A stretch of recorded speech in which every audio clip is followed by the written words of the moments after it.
All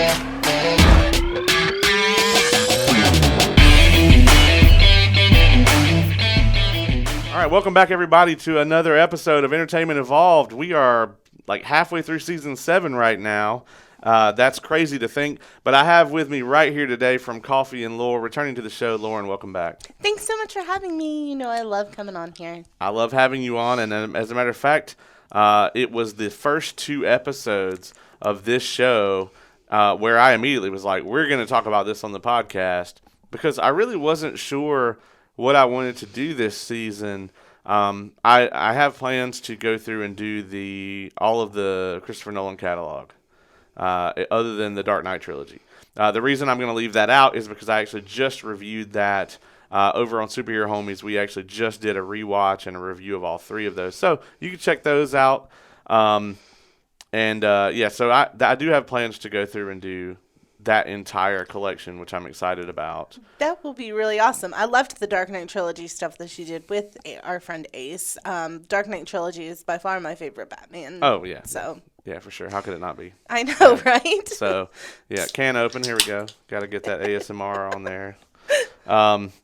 But yeah, I wasn't sure like if there was anything current though that I really wanted to do, and then this show started coming out, and I was like Ahsoka is one of my favorite Star Wars characters. Like her and Obi-Wan are top 2 forever for me. So when they announced that they were going to do this show and that Dave Filoni was going to be in charge of it, I was just like, okay, but I'm very skeptical of everything Star Wars now because Disney, Kathleen Kennedy, we'll get into it. Yeah, for sure. Before we do that, though, we've had a lot going on. This is the first episode I've recorded in the studio in, I think, 6 weeks. It has been a minute. It's been a minute since I've been here. I had to, make sure I was at the right place. I think the last time you were on was it Mandalorian Season 3 finale? When we did Assembled? Yeah, I was going to say it was an Assembled. I remember that. Yeah, which actually we recently just put out, like yesterday.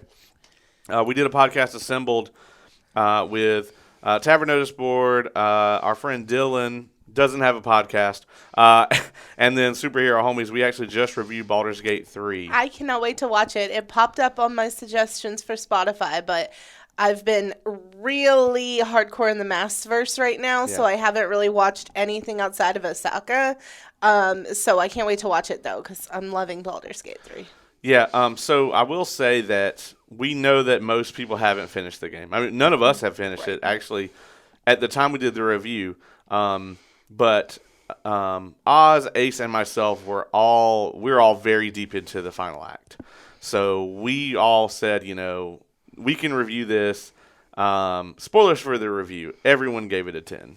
All 4 of us gave it a 10. How could you not? Yeah. It's such a beautifully done game. Yeah, and, we kind of said like, okay, well, even if the ending was so bad that it was just like a black screen with some text that tells you what happens, it would still be a 10. Yeah. So we went ahead and did the review, and Dylan has only played Act 1, and so the way that we did the review is there are no spoilers for Acts 2 and 3, and then there are some mild spoilers for Act 1. So we really tried not to go hard into any of the characters, story arcs, and things like that. But more the dynamics and the gameplay. Right.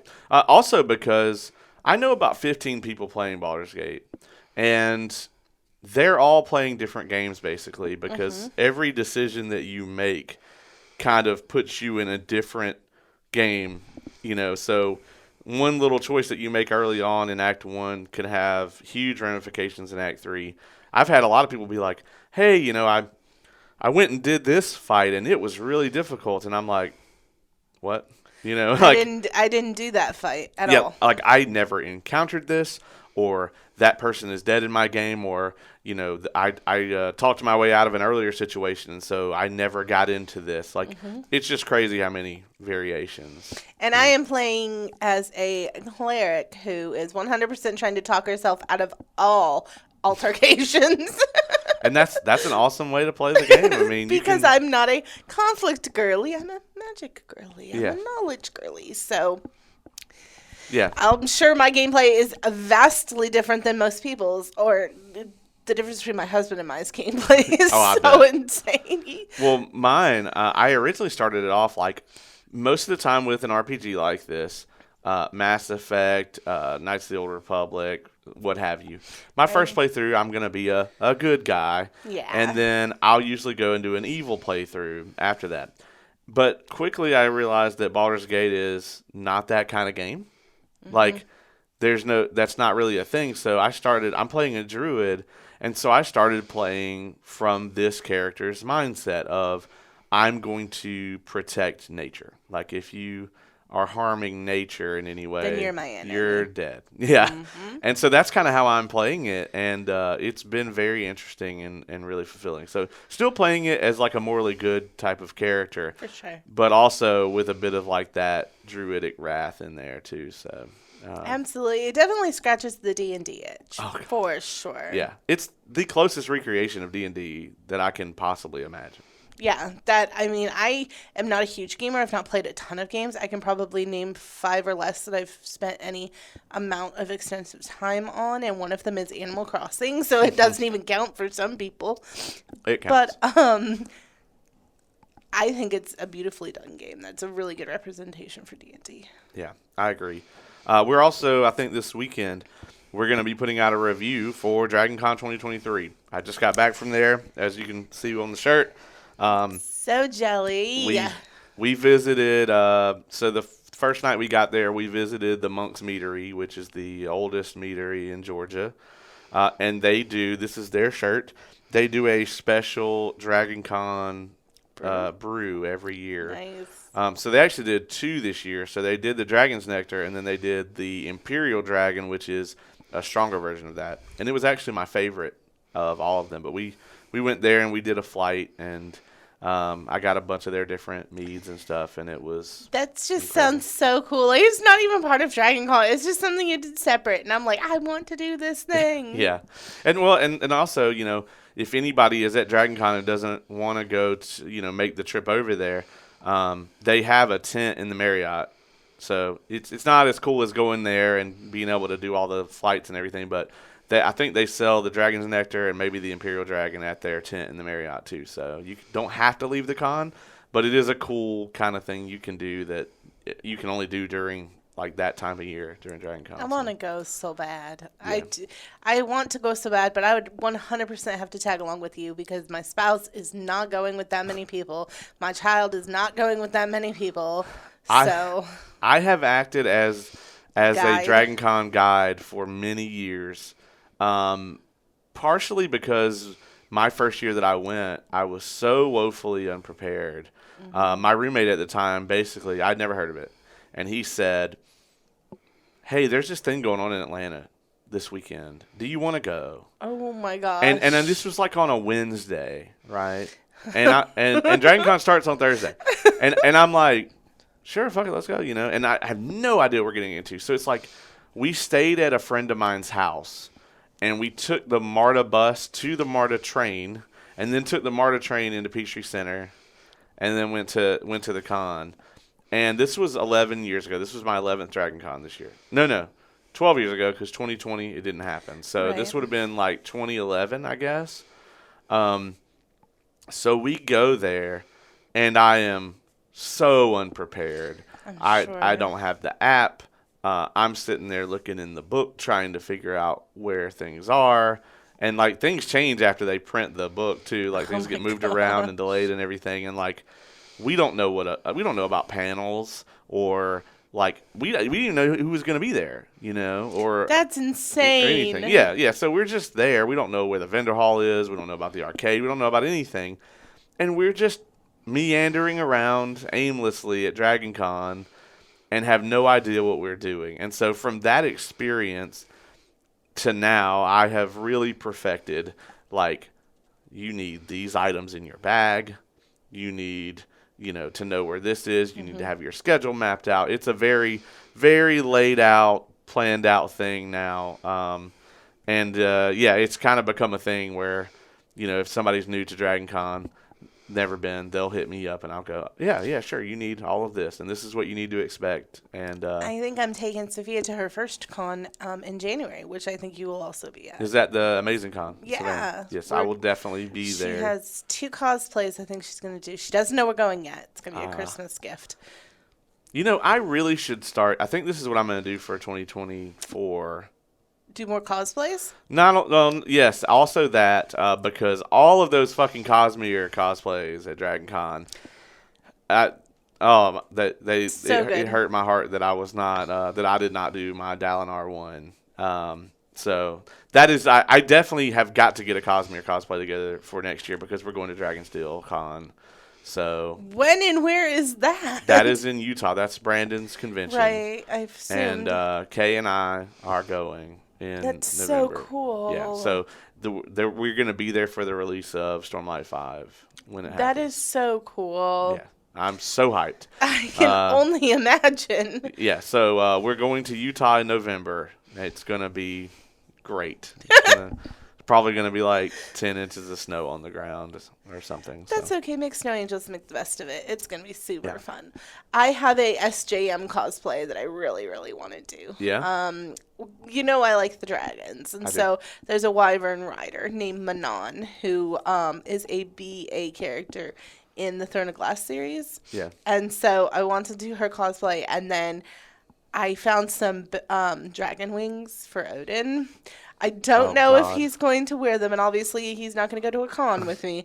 But for Halloween, I am hoping he's going to wear these dragon wings and be a goodest boy. That would be amazing. I'm really hoping he's going to let me put these on him. Yes. So you, I promise we're going to get to Ahsoka. But, I'm sorry. It's okay. It's all right. We did like a 40-minute cold open on an episode not too long ago, and I don't think we're near there yet. Yeah, we're at 11 minutes. Just stick through it. I think next year, though, I am going to post my con schedule because that's not something I've done. Because I do want to start doing more kind of networking for the show at cons. Absolutely. When we went to Soda City Con this year, there was actually a podcast there. They were set up and they were doing like a live thing. And I was like, that would be really fun. And I have all the equipment to do it, and I'm already going to be here. So that's so cool. I would 1,000% listen to a Dragon Con or any sort of con, even if you started with like one of the smaller ones. I would 1,000% listen. I would never want to do it at Dragon Con. The most I would ever do at Dragon Con for the show, and I love you all, but Dragon Con is my time. It is my time. Yeah. And the most I would do is get like some badge flare made and hand it out, and that's something I'm gonna do.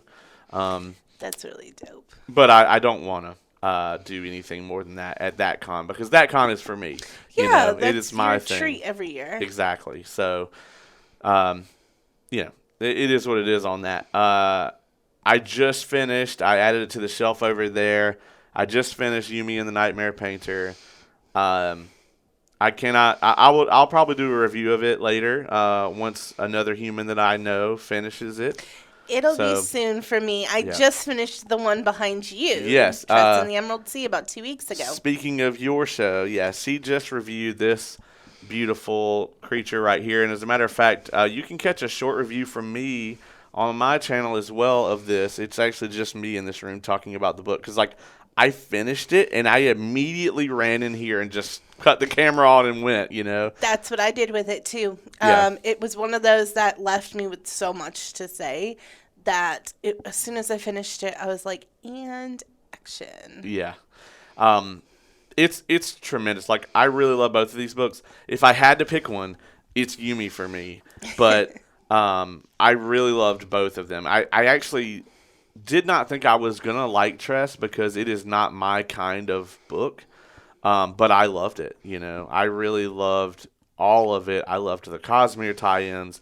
I loved that you could read it without knowing anything else. Yep. And it would be fine. It does have a spoiler for the Mistborn trilogy in there, so I would not say I wouldn't recommend somebody just pick it up and read it without knowing anything. Especially if you read Mistborn and haven't read Well of Ascension or Hero of Ages. Yeah. If you pick this book up and read it, it's going to spoil the shit out of Hero of Ages for you. But other than that, though, I mean, it's it's definitely standalone. You can read it without anything else.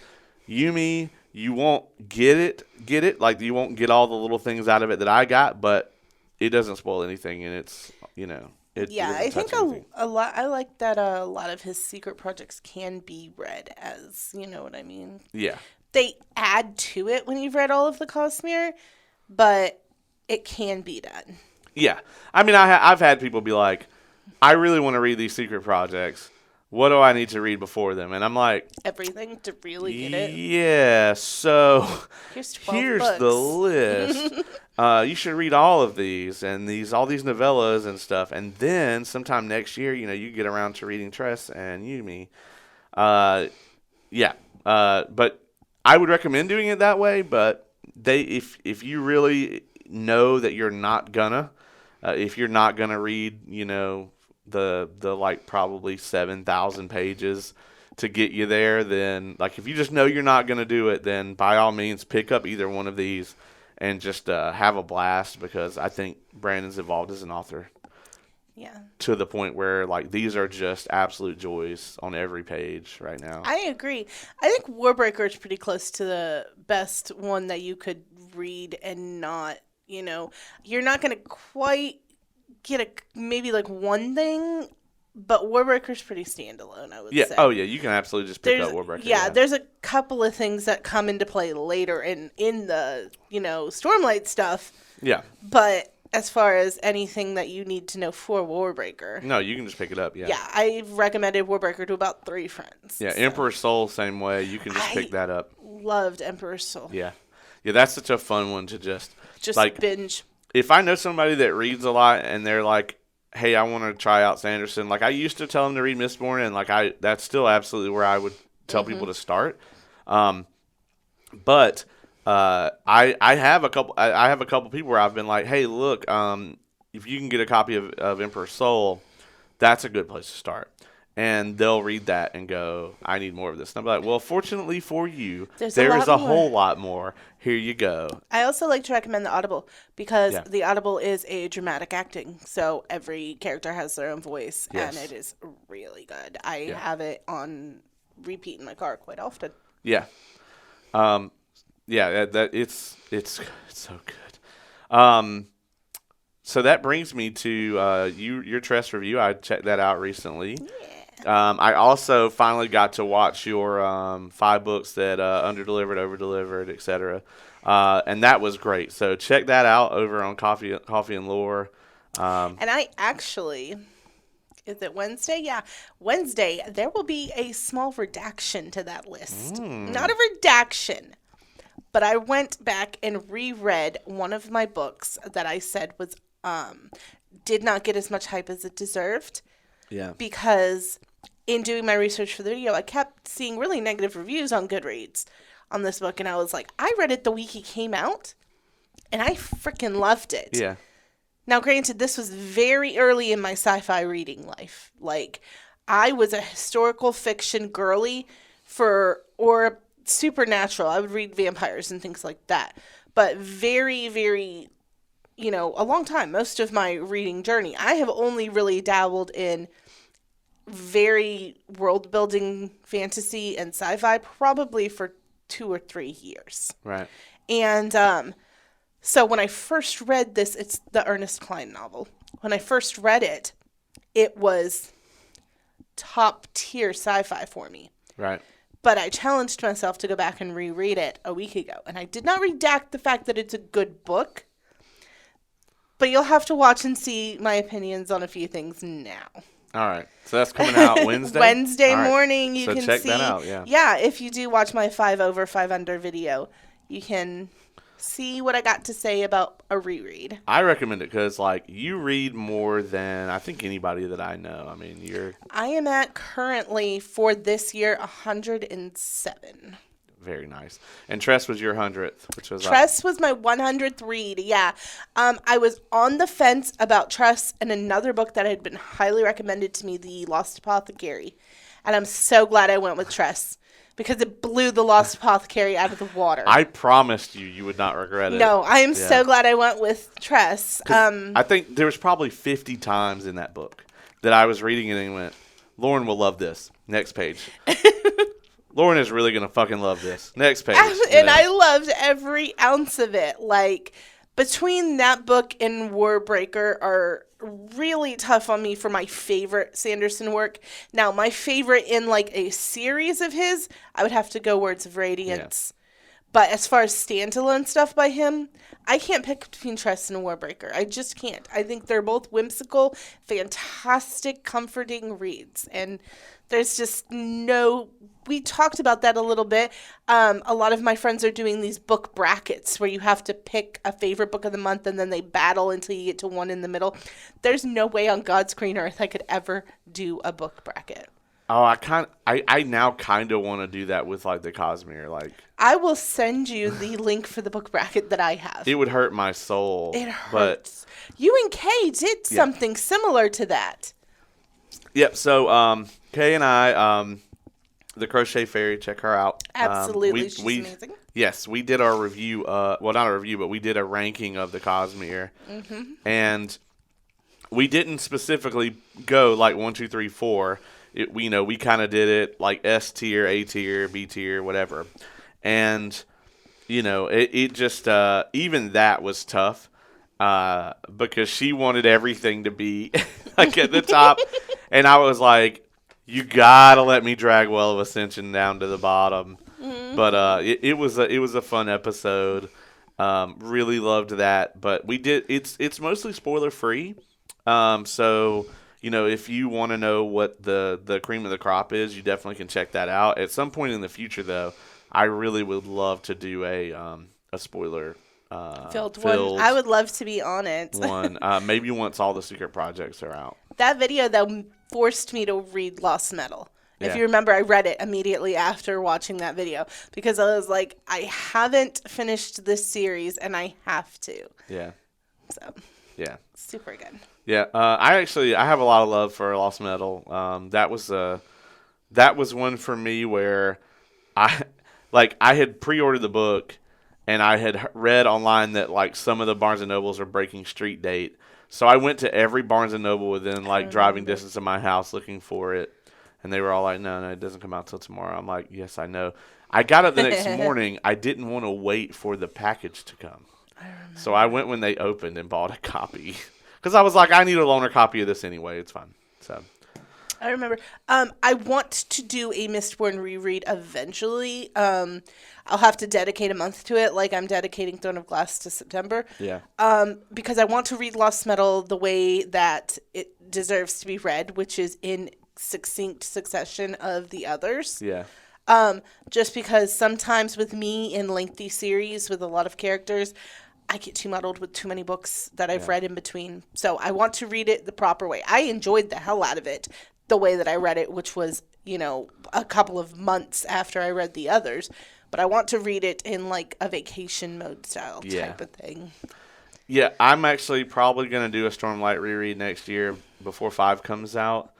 Although I don't know like if I have to or not, because I'm always talking about those books with someone. And you put the Audible on quite a bit, too, in your car, don't you, for trips? Do. Yeah. As a matter of fact, we're going to go to the beach in a couple weeks, and I think we're going to listen to Rhythm of War for most of that trip. Nice. Fortunately, it's like, 70 hours. It'll cover the trip there and back like several times. Exactly. There and back again. But, so...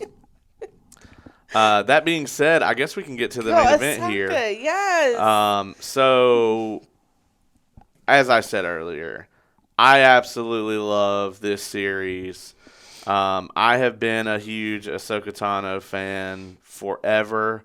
My first introduction to her was probably in the Clone Wars movie, which is fucking awful.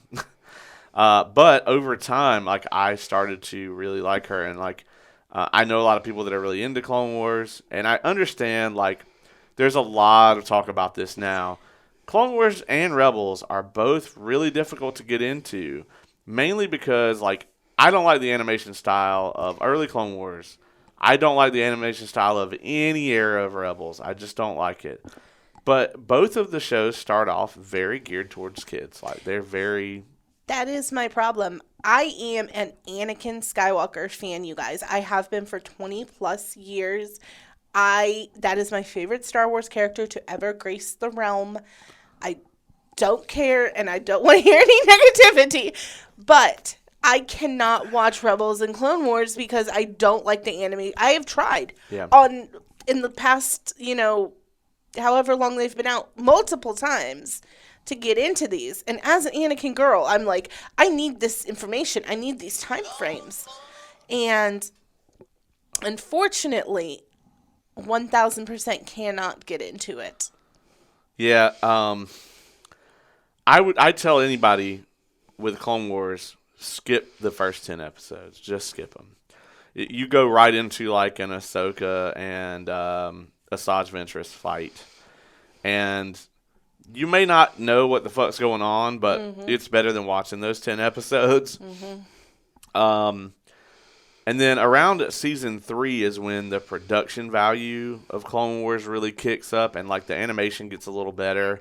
And then by like the last season of Clone Wars though, that is some of the best Star Wars that exists.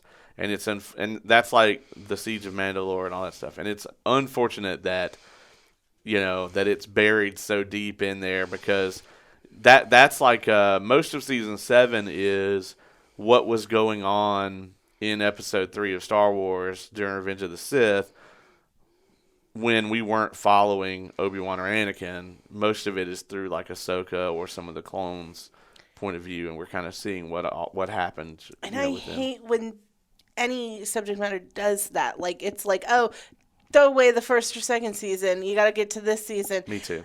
Even books. I was just talking recently with a friend of mine about this, and there are a couple of series that I love, but the first book is a complete throwaway. Like, the main male MC is not even the main male MC for the rest of the entire series.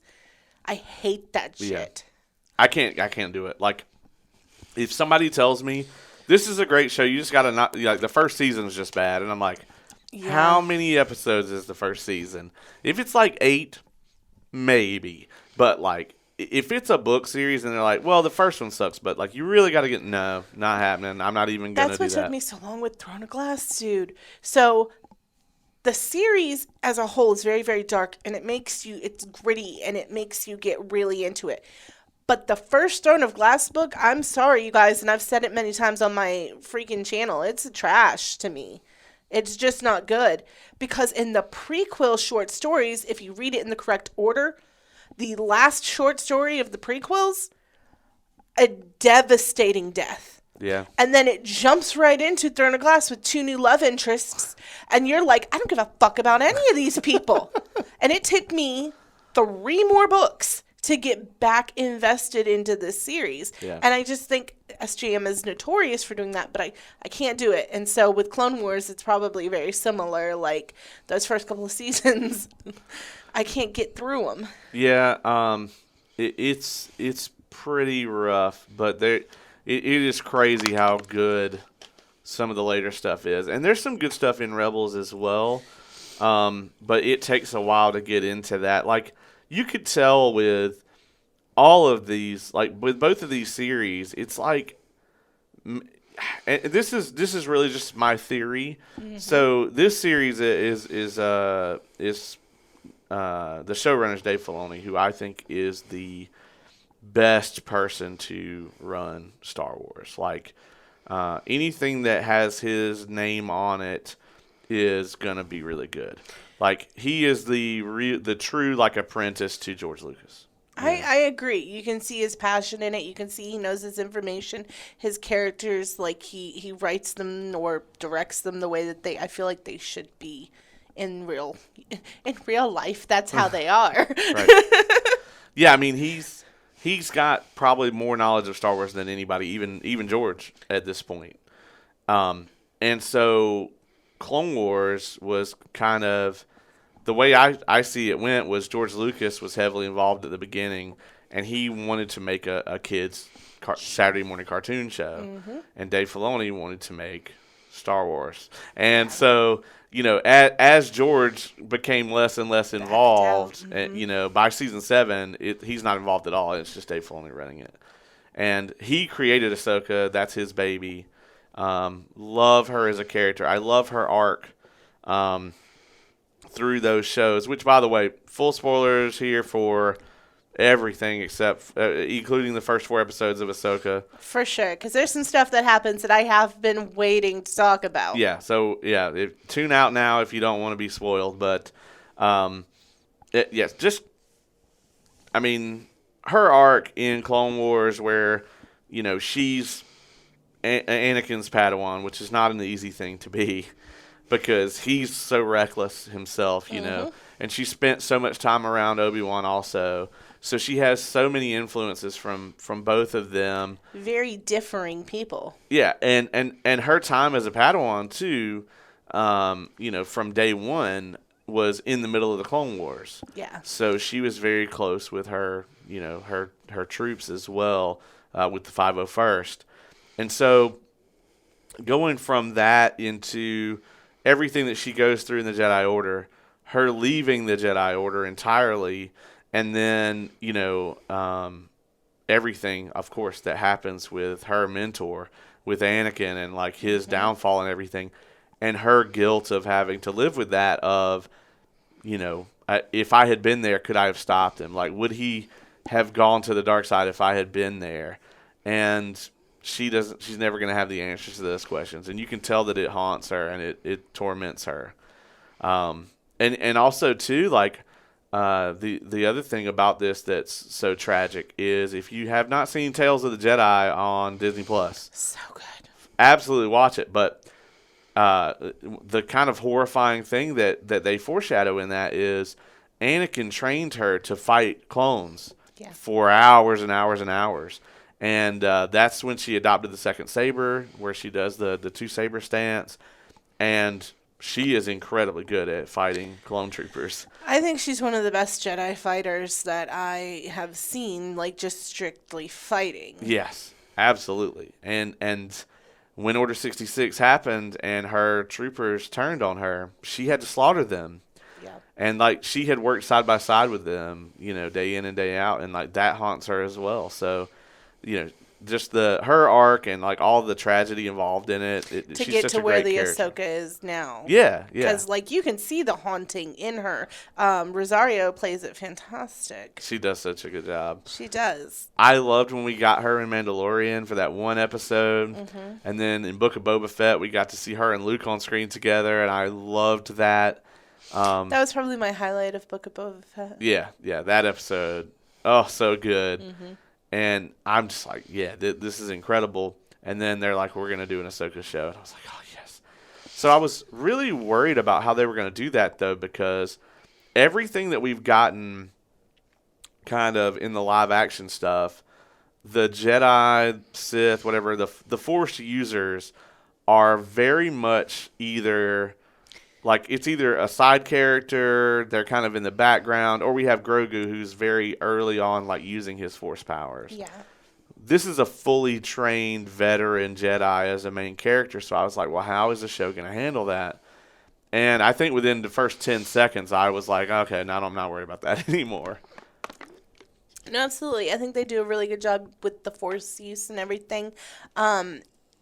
My fear, obviously, was that they were going to make it into this, like, incredible power that's just, like, you can just slaughter people with the Force. Like, I was scared, you know what I mean? I think anybody is whenever you're like, okay, this is going to be a show and the Force is going to be used, and you're like, okay, who's doing it? Yeah. Because I just don't like it when things are ruined for me. Going to the Disney movies. She brought it up. Because there are bits and parts of it that I really fucking like. Yeah. Like, I am a Kylo Ren stan. I think that he's a great character and could have had a lot done with him because of just the story of who he is. You know what I mean? And how he ended up on the dark side with Luke and just, like, so much. I thought it was a great story.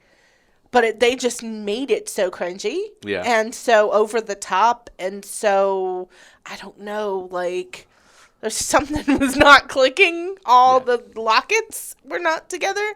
And so I was really scared they were going to have the Force be this insane ability that was just going to take ships down. And I was like, fudge. But Well, they do it really well here.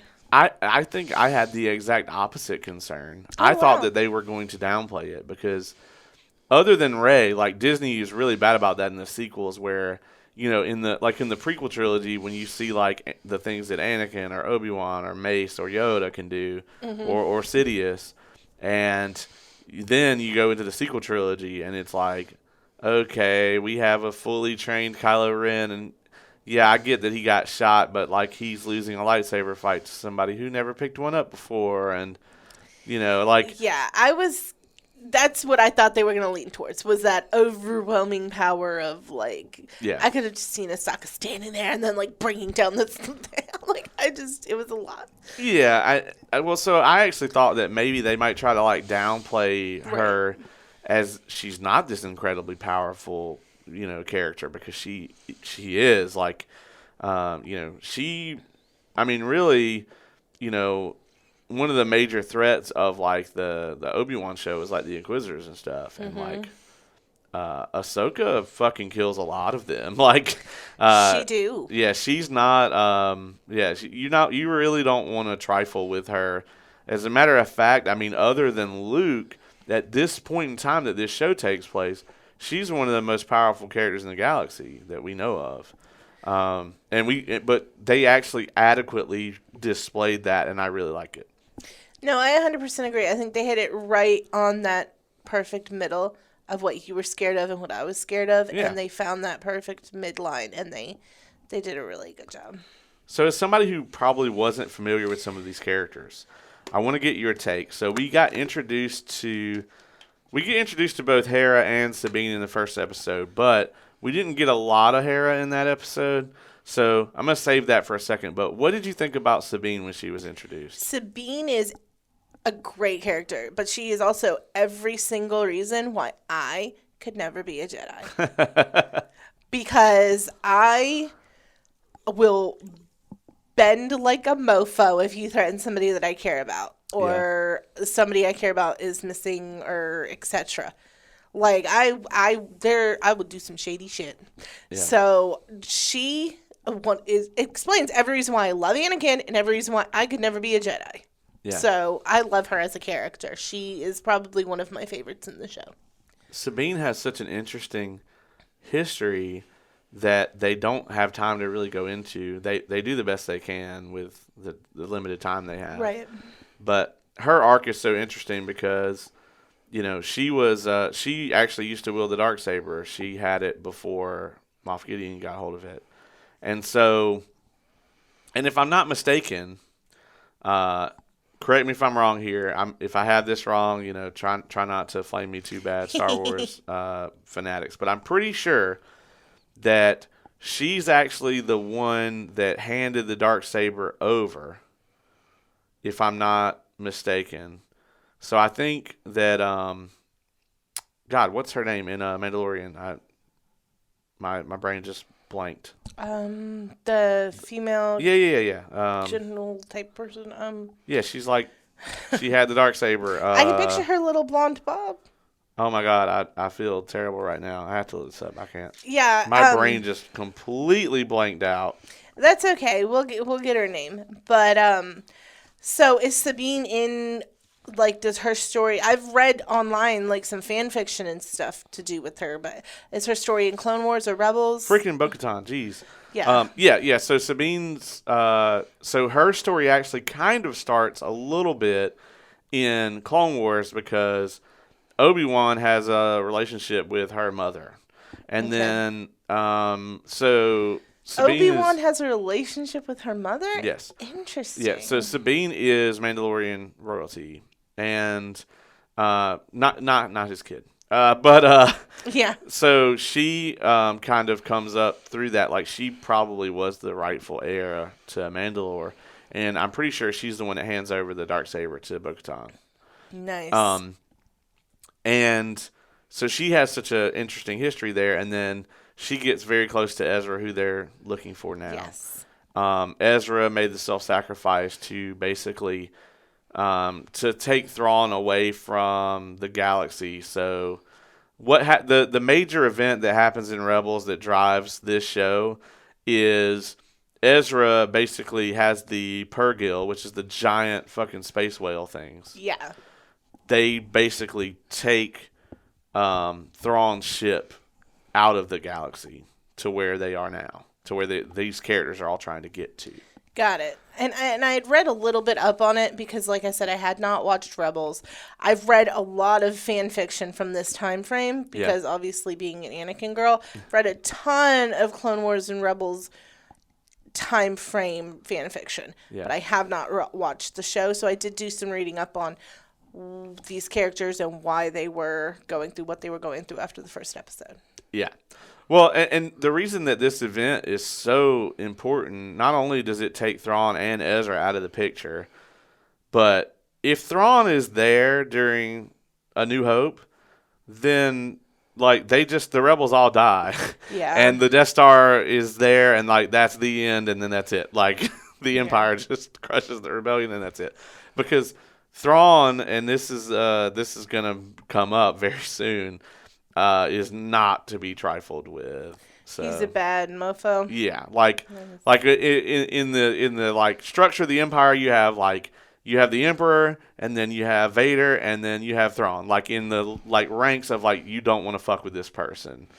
So yeah, he is the only non-human that was ever made a Grand Admiral in the Empire, because one of the things they don't get into in the movies, but they very heavily get into the books and stuff, is that the Empire, like Palpatine, is very racist against like non-humans, and so to be a Grand Admiral and not be a human is crazy. They have to have seen you do some shit. Yeah. So that's kind of the big thing with Thrawn, and he's so like calculating and just has a vast knowledge of things, and like really, he never is his mindset is never to really help Vader or Palpatine anyway. Like he's really just biding his time. Yeah, he's kind of got a selfish mindset or whatever. Yeah, exactly. He's really just furthering his own ends. Yep. So own agenda. Yeah. But we also got introduced to General Hera Syndulla here. Mm-hmm. And she has grown on me. I did not really love her in the first episode, but over time she's definitely grown on me. I at first I think I didn't really like the like prosthetics and stuff that they did for her, but like that's really grown on me, I think. I think she looks great. I like that. I like her coloring. I like everything. I think she looks cool. Yeah. But I am not unless the makeup is absolutely horrible. Yeah. I'm not one to really nitpick about makeup and stuff like that. Right. I even still watch Rain. Okay, guys, and that costuming, oh my. So I can look past that usually. Or like any of the CW shows where they're just in cosplay. I can't do the CW. I have a line that I draw. The only CW show I've ever watched all of is Shadowhunters, the Canadian Mortal Instrument one. Yeah. And she is played by Mary Elizabeth Winstead, who is actually, is married to someone in real life that we are very familiar with. Who's she married to? Obi-Wan. Is she really? Yeah, they're married in real life, yeah. That's so cool. I did not know that. Well, welcome to, this is her first appearance in the Star Wars universe? Well, so I'm not 100% sure if she voices the character in Rebels or not. So, I'm not sure. Well, yeah. Welcome to the live Star Wars universe. Right. Yeah. But that's such a cool thing that's, That is. Because Ewan McGregor is amazing. He's amazing. I mean, I could never imagine any other person playing Obi-Wan. No, I mean, come on. Yeah, even though someone did, but Ewan is Obi-Wan. Yeah, for sure. Definitely got to talk about this next character.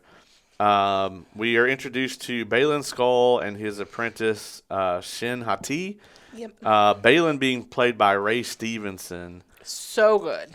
Unfortunately, he in real life passed away very recently. Did not know that. Yeah, within the last couple of months. And it's very heartbreaking because, I think he has skyrocketed to like a lot of people's like one of their favorite Star Wars characters, and me included, because I absolutely love the way he plays this character. Mm-hmm. It actually reminds me so heavily of now that we're talking about it, of Alec Guinness, of his portrayal of Obi-Wan in the original New Hope. He very much carries himself in that kind of way to me, and I love that about his character. No, absolutely. I did not know he had passed because I really love the character, and I was hoping for like quite a bit of content with it. It's unfortunate. It is.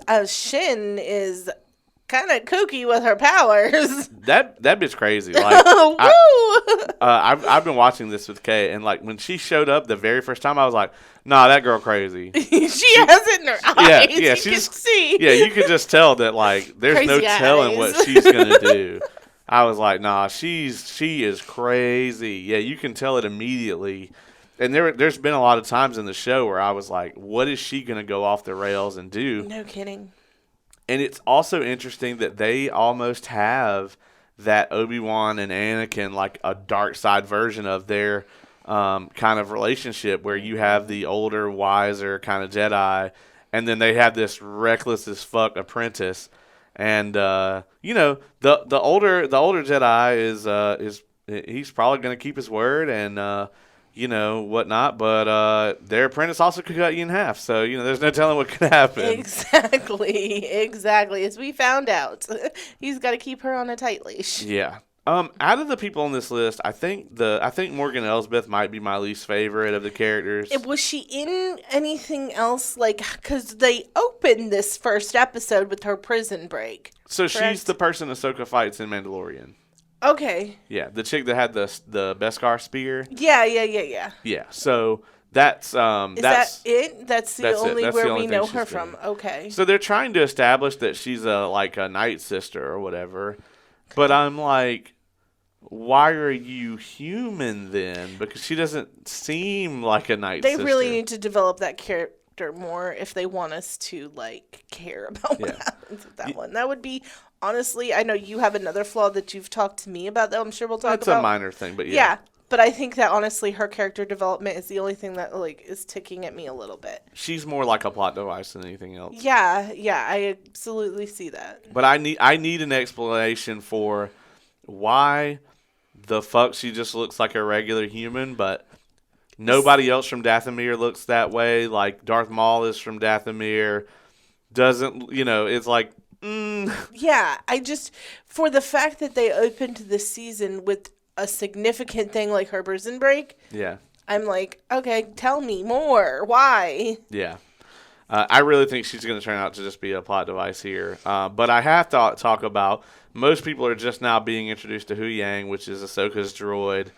And David Tennant just knocks it out of the park. He's so good. And when I heard that voice, because I kind of went into Ahsoka a little bit blind. You had talked it up a little bit before it came out. And you were like, you're going to watch, right? And I was like, yeah, because this is like my favorite time. And I had heard a rumor that my boy was going to be in it. So I was like, yeah, I'm going to watch it. And as soon as I heard that voice, I was like, the Doctor. Yeah. I love him. You know, I'm like a moderate Whovian, you know, like I'm one of those rare people that Eccleston's my favorite Doctor, and everybody's like, okay. I would not even call myself a Whovian. I have not seen enough of it to be one. I have done like a watch through of the top Doctor Who episodes to get you into the show. You know what I mean? Yeah. But I've never sat and like watched a whole entire season. I've watched some stuff. I feel like most people are either on the, like, unless like people like the old like Baker stuff, which David Tennant really is just, you know, is like mimicking the Baker stuff. Mm-hmm. But most people are either Tennant or Smith. Matt Smith is my favorite Doctor. Yeah. I like just about anything Matt Smith does. Yeah. So.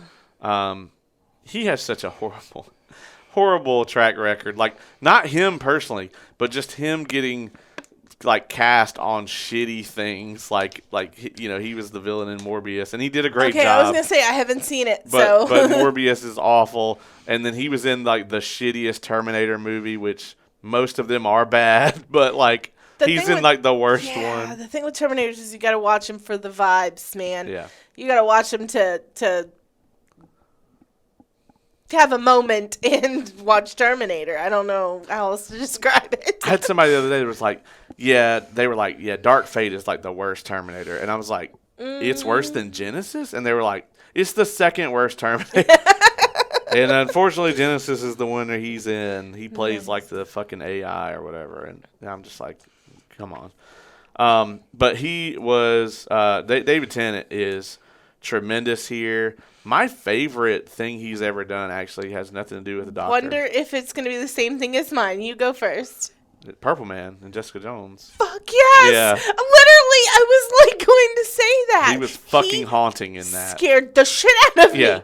Yeah, I was just like, this is horrifying. Like oh my god, it was so bad. Yeah, like it's it's fucking horrible. He played the hell out of that character. Yeah, that character was fucking horrifying. Like I cannot, like, that's such a scary thing. Like, some of the most interesting stories I've seen told is, like, you know, we always have that, like, superhero fantasy of, like, if, like, these kind of powers existed, whether it's the Force or, you know, the alien from Krypton or what the fuck ever, or a magic ring. But, like, his character in that was literally, like, what if the worst fucking person you know had this ability? Yeah. And it was just absolutely fucking awful. Like, just haunting. And that was one of the best villains, I think, ever.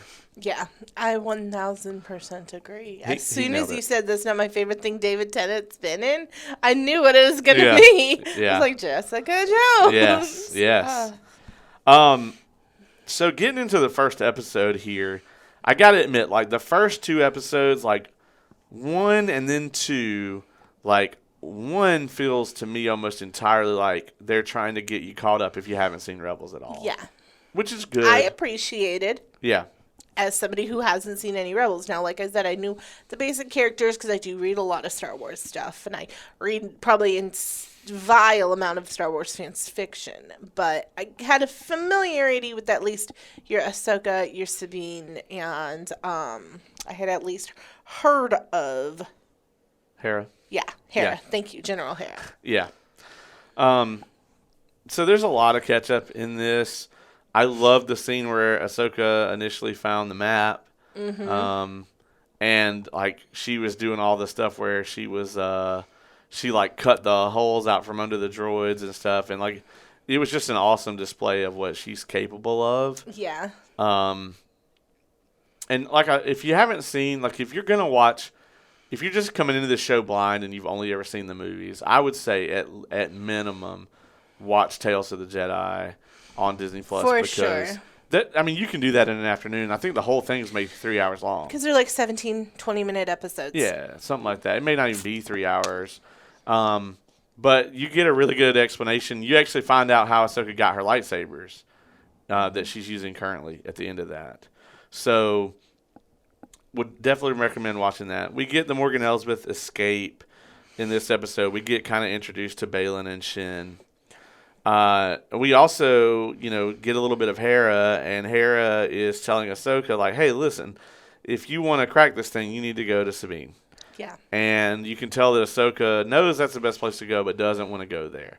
And so this is actually something that happened off screen mostly with Sabine really training with her. We really never see any of that. Like, that happens in the time period. They have obviously had some sort of a close relationship at some point in time. Yeah, and then some sort of a falling out. Yes. And Sabine lives this very interesting kind of dual life where she grew up a Mandalorian, but she's now trying to learn the Force. And, like, the Mandalorian creed and the ways of the Jedi are very, very different. They are. And there's a reason that, like, very few Mandalorians have ever become Jedi. I think it's very difficult to become a Jedi unless you were born and raised in this system because it goes against everything of human nature. Yeah. Like, no attachments, no fears and emotions. Like, how do you go from being a standard human to a Jedi? I don't know. And do it successfully?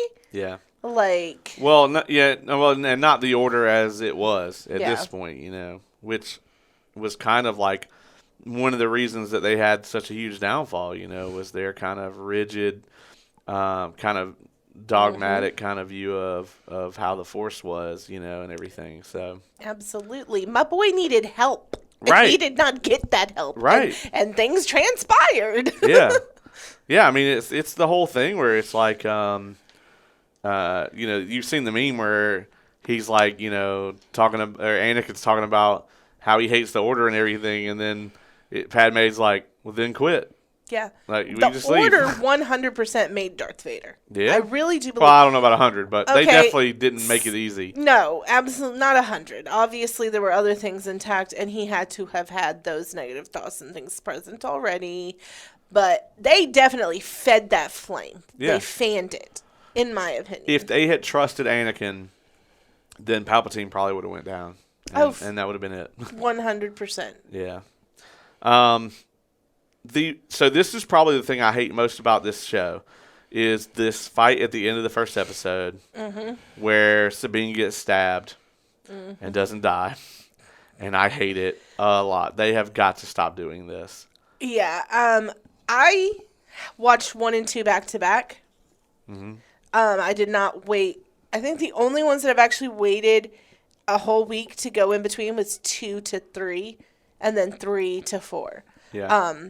But 1 and 2, I watched them back to back because they had both already come out. Yeah.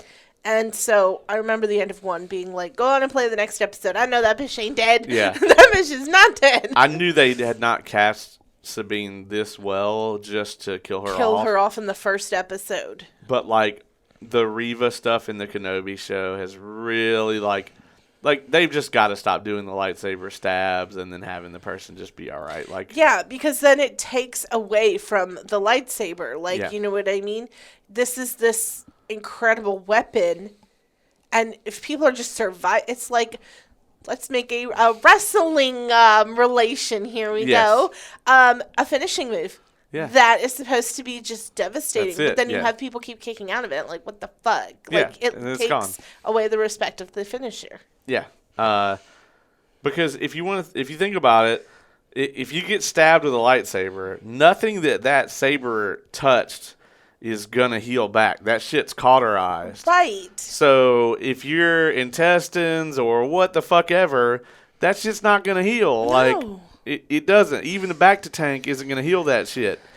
Like, we've seen where Vader just sleeps in the fucking bacta tank and it doesn't heal him at all. Like, it's because of the burns.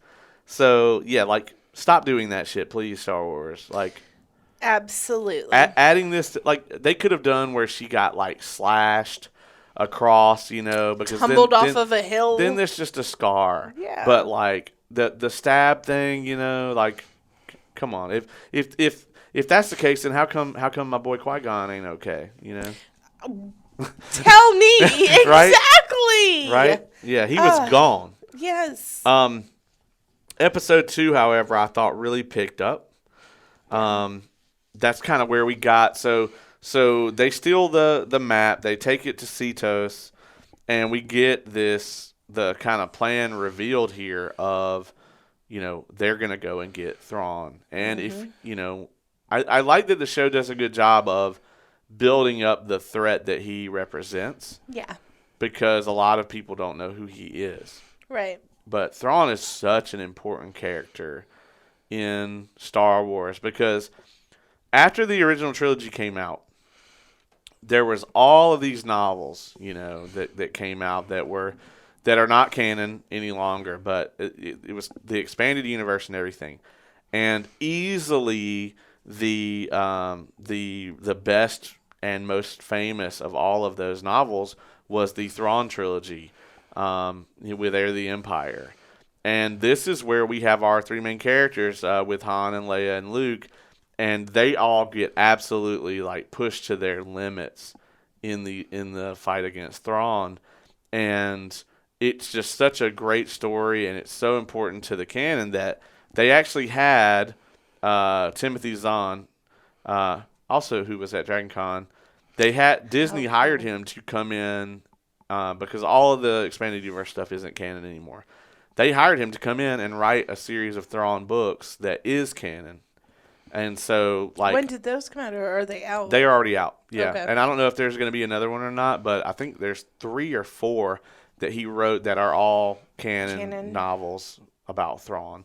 And they take place, like, actually in the timeline. So, I have not read them, but it's definitely something I would want to do. I absolutely want to read them. He's a good writer. Like, I like the Star Wars stuff that I have read from him. And like I said, that trilogy is easily the most famous of the non-canon works. And I really do think that so Dave Filoni is doing a movie next, and it's supposed to kind of tie together all the shows and everything. Okay, so that's in this whole Andor. Well, not Andor, because Andor is before Episode 4. Right. But it's gonna be like Mandalorian, Ahsoka, all that stuff. That's it's gonna right. be in this timeline, and it's gonna bring all that together. So Got it. Boba Fett. it's probably gonna have Boba in it. It's probably gonna have Mando and Grogu. I think that's actually confirmed. Ahsoka's definitely gonna be in it. I think the movie's gonna be called Heir to the Empire, and I think there's no way they're gonna wrap up this Thrawn stuff in this show because we only got 4 episodes left. So I think this show is gonna end on a down note. Because I think I think they're gonna call the movie Heir to the Empire, and I think it's gonna be Thrawn versus everybody. I think it's gonna be Thrawn on one side, and then on the other, I think it's gonna be probably Luke, Ahsoka, and everybody. Now I don't know how they're gonna play that because it's like it doesn't make sense to not put Luke in it. Yeah. They have the means to put Luke in it, but then how are you gonna explain why are like obviously, they could put Chewie in it. Like, that's not a problem. Mm-hmm. You just put somebody in a costume, right? But how do they explain Leia not being there? How do they explain Han not being there? Harrison Ford's not coming back.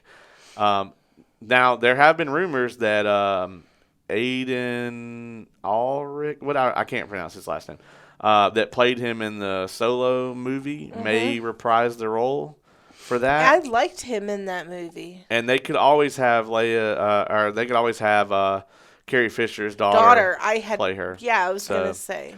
I would be up for it. I would much rather they do those 2 recasts for those 2 characters than to just explain away why they're not in it. Yeah, like they're off on their honeymoon or some shit. Yeah. You know what I mean? Yeah, it's interesting because so they actually put, and I really liked it, they did this. They put Hera's kid, Jason, in the show. Nice. And Jason is the child, and the reason he looks human is her and Kanan's kid. Kanan was Ezra's, like, Jedi mentor. Like, Kanan was a Jedi, and he died in Rebels. Boy, oh boy, after Anakin, all these, or even before Anakin at this point, they're all having kids and whatever. Like, so why was it so bad that my dude was... Yeah, right. And I want to say that it was after. Yeah, it was before. Before you had. Well, no, it was after the Fall of the Order, but it was before Episode 4. Yeah, it was before Anakin and. Well, it was after the Order went down. Oh, okay. Yeah, it was after that. So, because Rebels is between 3 and 4. It's like closer to Episode 4. So I'm just saying they gave my dude a lot of shit, and I keep hearing, yeah, so and so's master's kid and so so's kid. Mm-hmm. But Jason is actually he's kind of a nod towards the Solo twins. One of them's named Jason. Nice. In the original expanded universe stuff that's not canon anymore, and. Kylo Ren is kind of a in the expanded universe stuff they had twins, Han and Leia, and then one of them turned to the dark side, and so like that's kind of what they're doing with Kylo. It was a much fucking better arc, but anyway. Oh, I'm 100% sure it was. Like I think Kylo, well, Adam Driver did with what he could with that character. Yeah. But I mean, that's my favorite thing of those movies is the Kylo Ren's storyline. Other than Daisy Ridley, I think everybody tried their best to do what they could with what they got. The writing was awful. Daisy Ridley sucks, and the writing is bad for her. So it was like double awful. And if anybody wants to challenge me on that, find me the definitive piece of Daisy Ridley work. Send it to me. I will watch it, and I will recant my statement if I'm wrong. But I'm pretty sure it doesn't exist because she was in that movie with Tom Holland, and it was really bad, and it wasn't Tom's fault. So which one? I don't know, but we could quickly find out. I could go to the archives. Was it It's not the one where he played with him and Robert Pattinson, where Robert Pattinson plays like the pedo preacher, is it? This is called Chaos Walking. Okay, no, so sorry. No, Mads Mikkelsen's in it though. But it's not a great movie. It's not good. Yeah, I haven't seen that one. Yeah, one of my favorite Tom Holland pieces is one that nobody talks about, and I can't think of the name of it, but it's that one with Robert Pattinson. Yeah. And him, and it's like, it's dark. I've heard about that, but I haven't watched it. It's dark, but it's good. Yeah. So I definitely got to check that out. Whatever the name of it is. Whatever, I'll find out later. Send it to you. End of episode 2, we kind of get the big reveal of what they're building. They're building this giant hyperspace ring. Yeah. They're salvaging all these former Imperial hyperspace drives, and they're kind of strapping them all to this hyperspace ring because they're actually going to try to travel in between galaxies. It was so funny because I was watching episode 4, and I was laying in bed, and Sophia had come in and kind of crawled in there and was watching with me, and she saw the ship, and she was like, that can't float like that. That's not possible. Why is it shaped like that? And I was like, I guess to somebody who's not familiar with like what Star Wars is doing, it would look really weird, probably. Yeah. Well, it's in space. Yeah. So anything floats in space. She just could not get past. She was like, can't be shaped like that and work. And I'm like, it is. It is. It is. The interesting thing about the hyperspace ring and how big it is, you know, if they were just trying to make the jump, they would just strap all these hyperdrives to like a ship. Yeah. But that's not what they're trying to do. They want to bring a ship back. Yeah. Their plan is to go there and bring Thrawn's ship, the Chimera, back with them in that big space in the middle. Yeah. And that would be real fucking bad for everybody because this, I mean, it's like a custom Star Destroyer, not to be trifled with, and it's kind of like, it's kind of the same thing I said before. Like, you know, you have the Death Star, and then you have the Executor, which was like the capital ship that that you see crash into the Death Star in Return of the Jedi, right? And then you have the Chimera. Like, it's, as far as the Imperial ships, it's right below that, and it is not something that you want to fuck with. No, it does not seem like it at all, especially what we saw in episode 4 happened to the ships around it. Yeah, so when they get there, it's going to be bad times, especially if they bring it back. But the end of episode 2 really frustrated me with Miss Sabine. Yeah. Like I said, she represents every reason why I could not be a Jedi. Because I 100% would yank that shit and be like, I'm going to go find my buddy, my friend. Well, that's in, you talking about in 4? No, when she steals it from Ahsoka, remember, from the hospital room. Oh, she steals the map. And that's how the damn map gets stolen. Yeah. Because she makes a shit decision and takes it away from Ahsoka after Ahsoka's like, you can't leave with it. Yeah, you can't leave with it. You can decipher it here. Yeah. I mean, I agree. And we kind of see that from her, like, throughout the rest of the show, too. Yeah, because she makes quite a few shit decisions because of selfish reasons. Yeah. Well, you know, that's that kind of, it's her Mandalorian background. And you know, we actually get to see some of her training in episode 3, and I love all of that, especially Hu Yang's, like, commentary. And, you know, it's like, she's good with the saber, but not because she's attuned to the Force, though. It's because she's a Mandalorian and she's good at using weapons. Yeah. You know, it's not that she's using the Force in her fighting. Yeah. We also got a Mon Mothma cameo here when Hera goes and tries to get support from the Senate to go and help them out. You know, we actually got to see Mon Mothma there for a little bit, which is great. If you have not watched Andor, turn this off and go watch it and come back. Oh, freak. Andor is so good. Andor is my favorite of the Disney Star Wars shows. Yeah. I thought that it did a really good job developing the world that they're in at that time. You know what I mean? The planets and just a time frame where we don't have a lot of info from. I thought that they did an excellent job with that. And Diego Luna is, you didn't like him in I did not in Rogue One. Yeah. But he's brilliant. He really is. And he really becomes the characters that he plays. I freaking love that show. Like, it's funny because if you put all the different Star Wars shows out on a list and we're like, these are all the Star Wars shows coming out. Like, when they did that, I was like, I don't give a fuck about Andor. I'm not going to watch that. I told you watch did. it. And, like, I had a conversation yesterday with somebody. I was like, well, have you started watching Ahsoka yet? They're like, no. And then, like, we started talking about something else, and they were like, yeah, I haven't seen Andor. I was like, no. Watch that shit because it's so good. But I was glad to see Mon Mothma come back around here because she has such a cool arc, too. She does. And I really love the way that in Andor we start with her. She's in Clone Wars a bit because she was a senator. She was a young senator before the Order fell. And it's in the opening, like, kind of episodes of Andor, she still got a little bit of, like, naivety to her where you can tell that she's still, like, at her core, she still is trying to hang on to this idea that, like, she can diplomatically fix things. Yeah. That somehow they can, you know, kind of politically sidestep Palpatine and get things back right. But that was never going to be allowed to happen. And, like, kind of through the first season, you kind of see her where she becomes more willing to get her hands dirty because she realizes that's what's going to have to happen, you know, that it was never going to, that it was going to get way uglier before it got better, you know. It's that Padme syndrome. You think that the Senate is going to fix everything. You think that politically you can fix everything. Yep. And you can't. Yeah, exactly. Not there.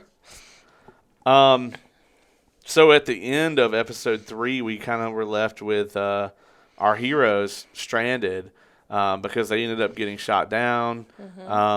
And, you know, that episode ends with Balin being like, you know, go out there and hunt them down.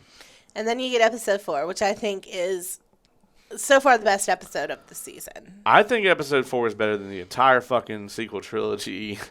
Like, it's probably my favorite single episode of any of the Star Wars TV shows, other than maybe the finale for Mandalorian season 2.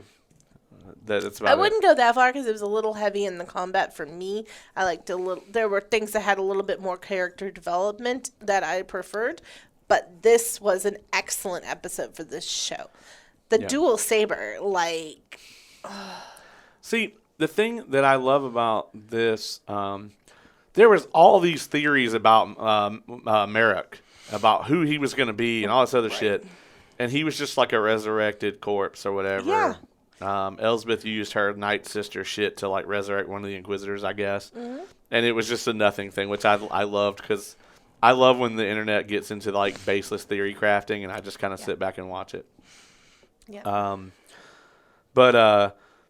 This episode was combat heavy, but the thing I really loved about it is the combat all told such a good story. It did. The second fight with Haiti and Sabine, Sabine knows that she's outclassed. And, you know, she has that moment that I really loved where she, like, acts like she's going to use the Force, and, like, Haiti realizes she can't use it. And then she shoots her with the wrist thing or whatever from the Beskar stuff. And, like, that whole thing was, like, just really awesome because it played on Sabine using all the tools at her disposal. At her disposal, exactly. Yeah. No, like I said, I really love Sabine as a character, despite all of her flaws.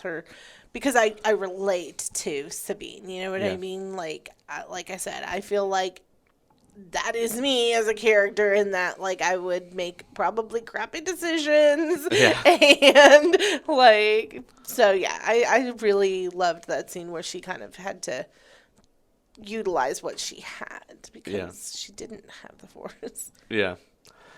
I loved the Ahsoka and Balin fight to no end. So good. Really, really well done. It's one of the best fights in Star Wars. Do you think he was using a stunt double? Do you think that was the actor? I mean, he didn't. It doesn't matter to you. It didn't matter to me, but he didn't really do anything that was crazy. No flips or anything like that. The thing I really liked about this, I'll this is probably a larger commentary on Star Wars combat, right? So in the original trilogy, they were doing like the best they could. A lot of it was almost more of a medieval style of fighting, just with the lightsabers and like the force powers and stuff. But if you go and look at the actual fight between Luke and Vader in Empire, that's a really good fucking lightsaber fight. They did a lot for that time period as far as stunts and action and that sort of thing. And then, you know, obviously the one at the end of Return of the Jedi, like Vader's old, he's wrecked. You know, Luke is like full power. Vader's on the defensive for most of that fight.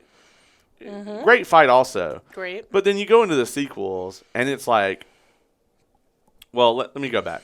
I like the fighting in the prequels. In the prequels, the fighting is good, but sometimes it feels over choreographed, right? Like, sure, with the Yoda stuff, especially when he's like, you know, flipping off stuff a little bit. Sometimes I was like, okay. Yeah. I mean, like obviously the skill level of those characters, like they wanted to put that prowess like on display, and I get that. But obviously, like the best fight of all time is the Anakin and Obi-Wan fight at the end of Revenge of the Sith. Like, not only is it the longest fight in cinema history, I don't know if you knew that little piece of trivia, but I think I did, because it is probably one of my favorite fights in, well, easily in Star Wars, but also in any movie. In anything, yeah. It's tremendous. So freaking good. There's some GOT fights, but there's not the cinematic level that one is. That fight just gets you from everywhere. Like, you have the emotion of the two characters and their backstories and everything, and like, you knew it was leading to this the whole time, and it's heartbreaking. And then you also have that amazing score from John Williams in the background, and like, then you also have the visual of them fighting over this lava planet. So good. I really liked the Obi-Wan fight as well. Which one? Talking about the end of Kenobi when they fought again? Yeah. Very good. But this fight, to me, like, when we get to the sequels, all the lightsaber fights are just fucking trash. Yeah, I was not a huge fan of very many things in the sequels, unfortunately. I think the only lightsaber fight that I like in the sequels, or fight at all, is probably the last fight between Rey and Kylo when they're fighting on, I guess, the chunk of the Death Star, and like the waters all around them and stuff. That was a good fight, but it's not great, and it immediately gets overshadowed by Han right after, which is probably my favorite moment in the whole sequel trilogy, is that when Han shows up in the last movie. Other than that, you can package all that shit up and take it. But this fight, to me, it was not overly flashy, and they made it make sense. Like, he's fighting with power, and she's trying to fight with agility. And, like, just so much of it was, like, really good, where, you know, she ends up, they have this thing where she burns her hand, and that affects her. And now she's, like, having to try to hold him off with just the force in the one hand. And a lot of people have been like, well, why isn't she using the two sabers or whatever? And the thing about that is the two sabers is actually more of a defensive lightsaber stance. Yeah, I was going to say, I don't know that it would have benefited her that much in that situation. No, it probably wouldn't have. She knew she was going to need more power against him. Yeah, she had to utilize the Force and things. She had to utilize all of her tools once again. Yeah. And I loved the scene where his, like, apprentice comes up and tries to, like, interfere, and Ahsoka just straight wrecks her because she thinks she's killed Sabine. Yep. I loved that. We got to see that bit of Anakin in her, because there is a part of her that is very much Anakin Skywalker. And you know, going back to that too, like, the Order also fucked her over. You know, she left the Jedi Order, not in the fashion that he did, but she walked away from them as well. And that was another thing that weighed on Anakin, as well. Like his side of it, him losing his apprentice, and it's just like if he had only gone with her, everything would probably be okay. With the Jedi Order, I have so many issues. So I have issues with any order or we could do a whole thing on different governments and orders in movie what is it? Film history. Yeah. But that one I have my own issues with because it did fuck up her just as much as it did Anakin. Yeah, because like she got falsely accused of some shit that she didn't do. Yeah. And was put on trial for it and everything.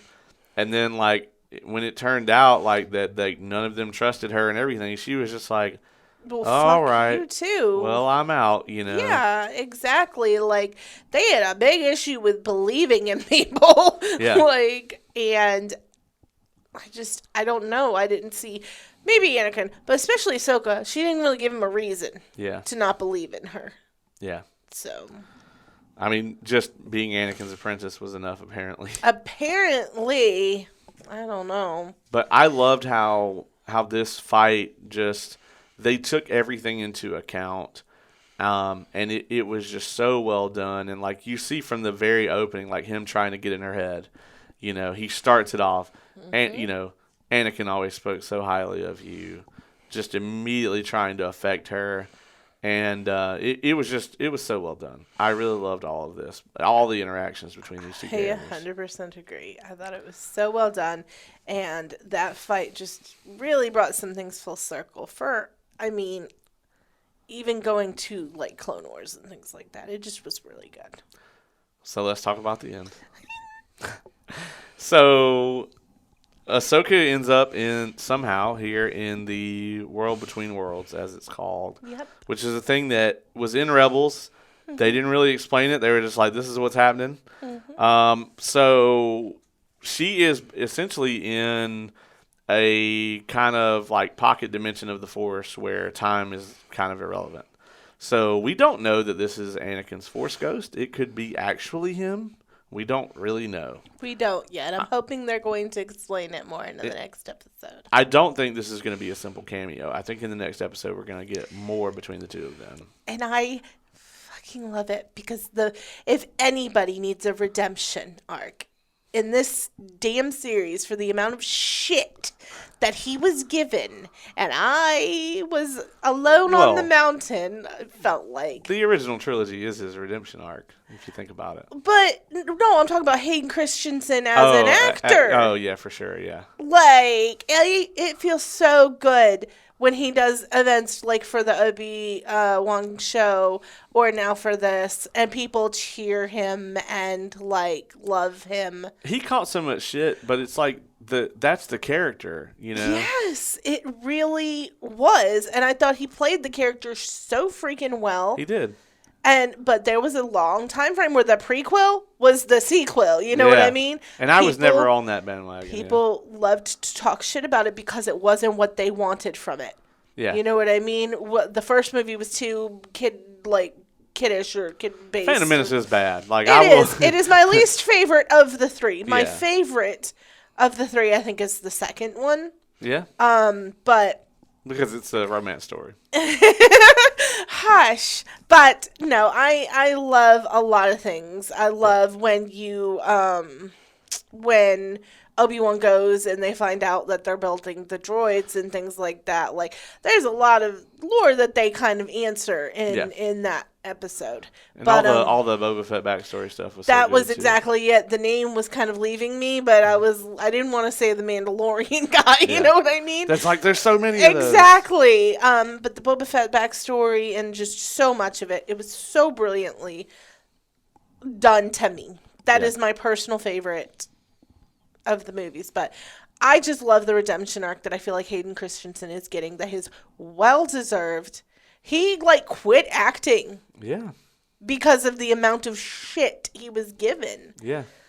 And I just don't think it was valid. No, it wasn't warranted. And honestly, it's interesting that the prequels have had such a resurgence because it's like the original trilogy came out and then the prequels came out And you had your diehard Star Wars people that just could not accept anything different from what they wanted. And then the sequel trilogy came out, and then they were like, "Oh, we had it so good before. It could be this bad." Yeah, we had it so good. And what's interesting, a lot of people, there are less of them now, but there's so many sequel trilogy apologists, and it's interesting to see how like over time they've just kind of dwindled because I go to a lot of conventions. You have to go to a Star Wars Celebration or a like Dragon Con, a major, huge convention to see a single Rey cosplay. Oh, yeah. To see a single Kylo cosplay. You do see Kylo more than anybody. I was going to say, because, I mean, like I said, I can appreciate what they tried to do with his storyline. Yeah. You see a lot of 501st Kylos. You don't see anybody else. I've never seen a Snoke cosplay. I've never seen a fucking Poe or a Finn cosplay. I've never seen them. And it's so rare that you see a Rey. And when you do see a Rey, you don't see anybody taking photos of them or anything. Nobody gives a shit about that character. Yeah. I saw more Padme Amidala cosplays at Dragon Con this year from young kids, like people like under the age of 15, than I did anything else. That's I'm ashamed to say the only Star Wars is that Sophia has seen. The sequels? Is 1, 2, and 3. No. Oh, the prequels. Yes, the prequels. Yeah, I mean, that's fine. That's kind of just where I'm at with her. I don't think she has the attention span for the originals yet. Yeah.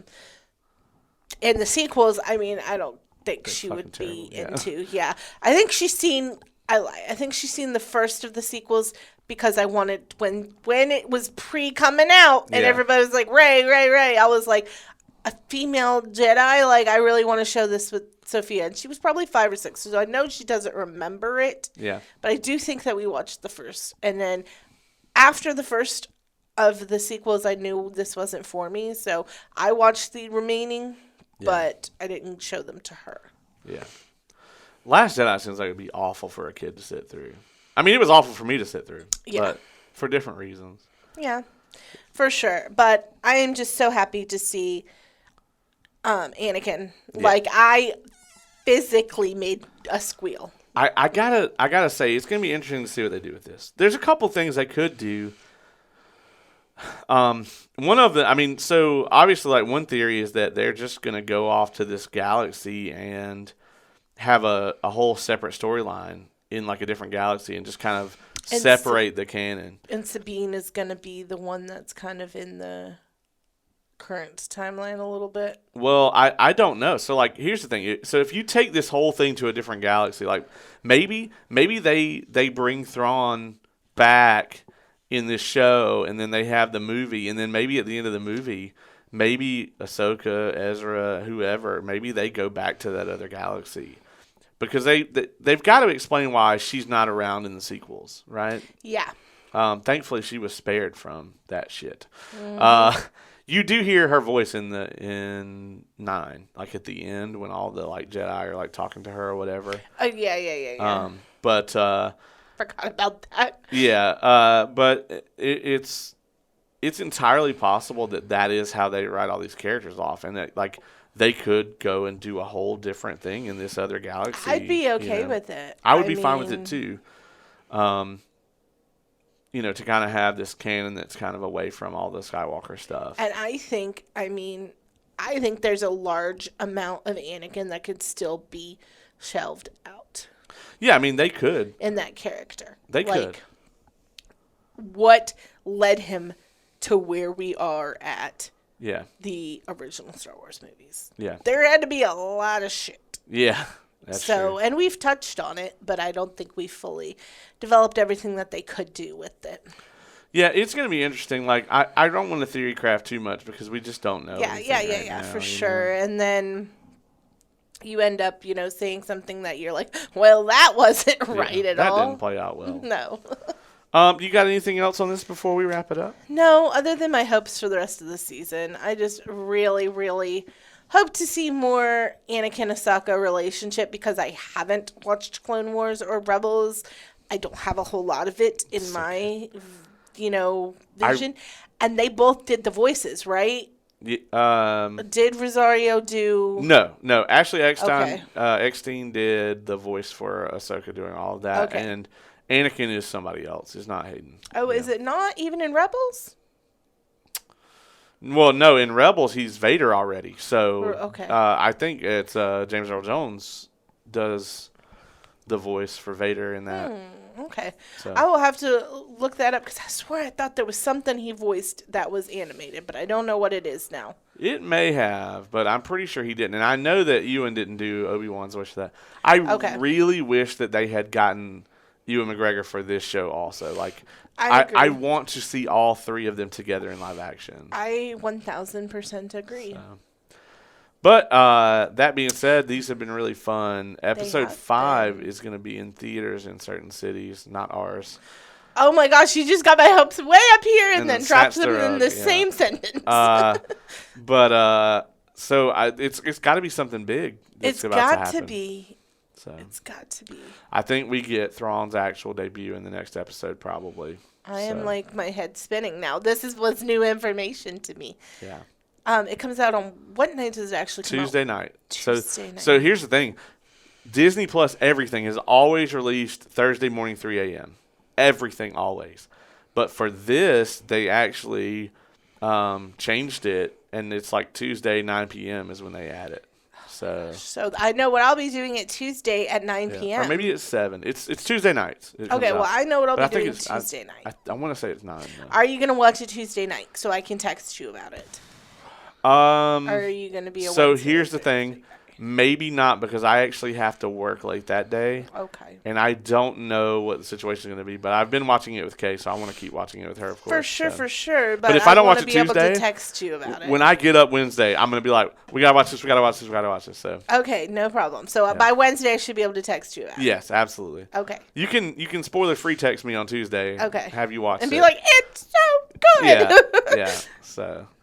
All right. Well, that being said, I was absolutely thrilled for you to join me here today. We had so much to catch up on. Yes. It is always a blast.